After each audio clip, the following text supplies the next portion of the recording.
Well, good afternoon. Happy Thursday, December 4th. Normally, we put these out every Friday as we move into the weekend. I'll be a little out of pocket tomorrow, so unable to be in front of my computer.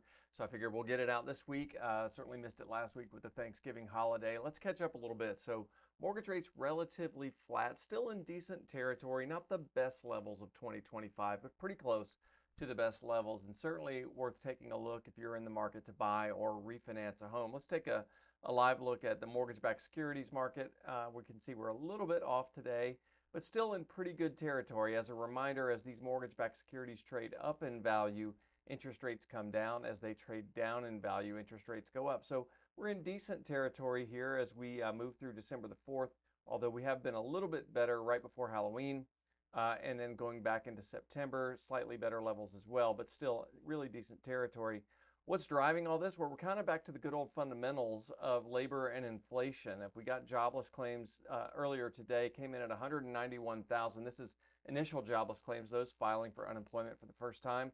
The consensus estimate was that we would be around 219,000. So this beat to the downside. And while that's good news for those out there in the labor force, it's not great news for mortgage rates. It's pointing to resilient labor strength. And for that reason, we are not seeing mortgage rates improve on the news. ADP produced its ADP employment report on Wednesday. Now, ADP handles payroll for something like 1 out of every 6 employees in the United States. That showed an actual contraction in the labor market, but ADP has been known to throw some head fakes in there from time to time, and we'll have to wait on the Bureau of Labor Statistics report coming out later this month.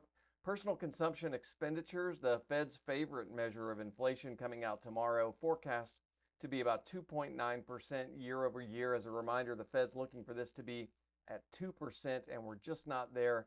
Inflation remaining stubbornly high, and affordability still an issue, of course. As we look towards next week, the Fed is slated to meet on December the 9th and 10th, with the last policy decision of 2025 coming at 2 p.m. Eastern Time on December 10th. Widely projected that the Fed is going to cut the Fed funds rate again by 1/4 of a point. This is the poly market. I'll take you away from the normal Fed trading market and show you the poly market, now predicting a 92% chance that the Fed is going to drop the Fed funds rate by 1/4 of a point next Wednesday on December the 10th. If we look out here in January, looks like a very, very small chance of a 25 basis point decrease in January. Out into March is actually a greater percentage chance of a Fed rate cut than in January. So this might be a pause or potentially the end of the Fed rate cut cycle, but it does look very likely that the Fed is going to cut the Fed funds rate come December 10th. And then finally, one graphic I want to share with you. It's a fascinating statistic that has been made or well publicized if you follow this kind of thing, that the wealthiest 10% own about 90% of the stock market. That's the statistic. It's not quite 90%, it's a little over 87%. This graph will kind of highlight it for you, and this data coming directly from the Federal Reserve's Distributional Financial Accounts site.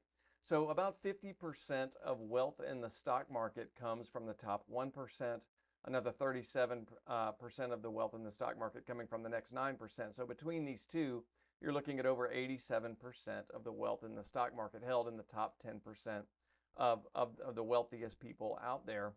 The home equity distribution is much more accessible and much more evenly balanced. In fact, we have a higher percentage of wealth in home equity down here between 11 and 50% versus the top 1 or top 10%.